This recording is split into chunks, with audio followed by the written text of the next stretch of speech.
പട്ടാമ്പിയിൽ മൂന്നാമതും മുഹമ്മദ് മുഹസിൻ 9442 വോട്ടിന്റെ ഭൂരിപക്ഷത്തിലാണ് മുഹസിൻ വിജയം തീർത്തത്. 7 പഞ്ചായത്തുകളും ഒരു മുനിസിപ്പാലിറ്റിയും ഉൾപ്പെടുന്ന പട്ടാമ്പി മണ്ഡലത്തിൽ തിരുവേഗപ്പുറ, വല്ലപ്പുഴ പഞ്ചായത്തുകൾ UDF-നൊപ്പം നിന്നപ്പോൾ പട്ടാമ്പി മുനിസിപ്പാലിറ്റിയും വിളയൂർ, കുലുക്കലൂർ, കൊപ്പം, മുതുതല, ഓങ്ങല്ലൂർ എന്നീ പഞ്ചായത്തുകളും LDF-നൊപ്പം നിലകൊണ്ടു. ആദ്യഘട്ടത്തിൽ യാതൊരു തരത്തിലുള്ള മത്സരാവേശവും ഇല്ലാതിരുന്ന പട്ടാമ്പി മണ്ഡലത്തിൽ അവസാന ഘട്ടത്തിലേക്ക് എത്തുമ്പോൾ ശക്തമായ മത്സരമായിരുന്നു അരങ്ങേറിയത്. 2021 തെരഞ്ഞെടുപ്പിൽ 17,000-ൽ പരം വോട്ടിന്റെ ഭൂരിപക്ഷത്തിലായിരുന്നു മുഹസിന്റെ വിജയം.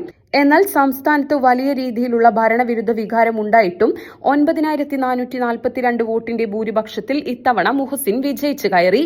ഒരമ്മ കുഞ്ഞിനെ കാക്കുന്നതുപോലെ പട്ടാമ്പി എന്നെ കാത്തുവെന്നും പണാധിപത്യത്തിനെതിരെയുള്ള വിജയമാണിതെന്നും തിരഞ്ഞെടുപ്പ് വിധിക്ക് ശേഷം മുഹമ്മദ് മുഹസിൻ മാധ്യമങ്ങളോട് പ്രതികരിച്ചു. UDF-നു വേണ്ടി പട്ടാമ്പി നഗരസഭാ ചെയർപേഴ്സൺ TP ഷാജിയും NDA-ക്ക് വേണ്ടി അഡ്വക്കേറ്റ് P മനോജും SDPI-ക്ക് വേണ്ടി SP അമീർ അലിയുമാണ് പട്ടാമ്പിയിൽ മത്സരിച്ചത്. മുഹമ്മദ് മുഹസിൻ 80,062 വോട്ട് നേടി വിജയിച്ചപ്പോൾ TP ഷാജി 70,060 വോട്ടുകൾ നേടി രണ്ടാം സ്ഥാനത്തും അഡ്വക്കേറ്റ് P മനോജ് 15,282 വോട്ടുകൾ നേടി മൂന്നാം സ്ഥാനത്തുമെത്തി. നന്ദിയുണ്ട്.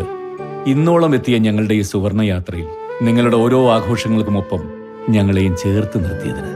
Beauty Mark Gold and Diamonds, specially for U.